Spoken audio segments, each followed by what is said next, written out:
各位亲爱的朋友，大家好，咱即马过来介绍甲身躯动作相关的台语字吼。咱第二要来介绍即个读作哭，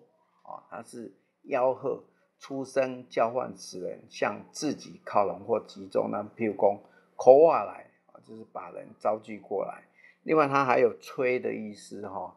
它是手指呈环状。然后放进口中吹出声响，咱比如讲口吸就吹口哨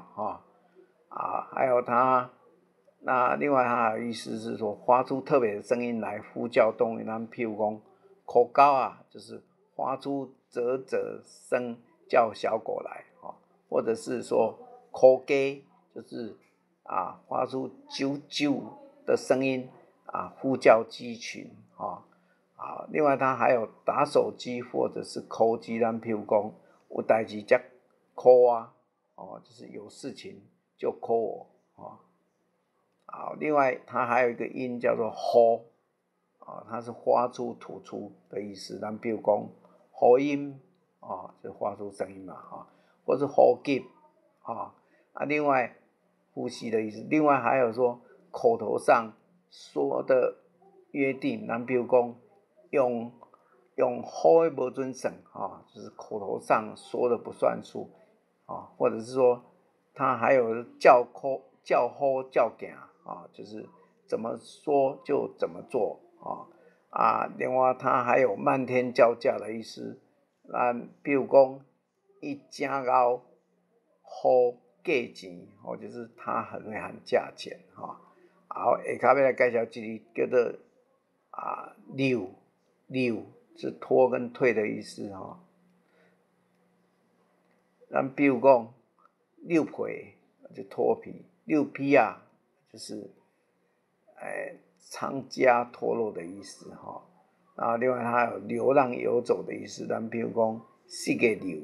就四处流浪另外它还有骗的意思，咱比如讲溜人的钱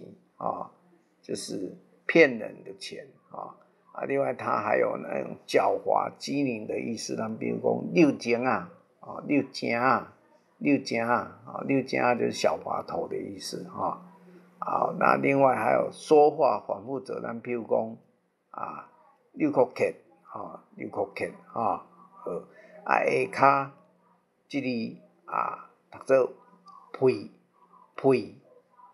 就是从嘴巴里面用力将东西吐出来，咱比如讲呸嘴暖就吐口水的意思好，赖皮翻脸不认账，咱比如讲大家先品先品好好，等下要算的时不能屁面就是大家先说好，等一下在玩的时候不能翻脸的意思好，下骹这里读做拿就是用舌头碰触或沾取东西，咱比如讲狗爱用舌咧拿肉就是狗用舌头来舔肉另外就是把舌头伸长，咱比如讲婴儿在拿钱就是婴儿正在这个伸舌头这个意思好，感谢各位。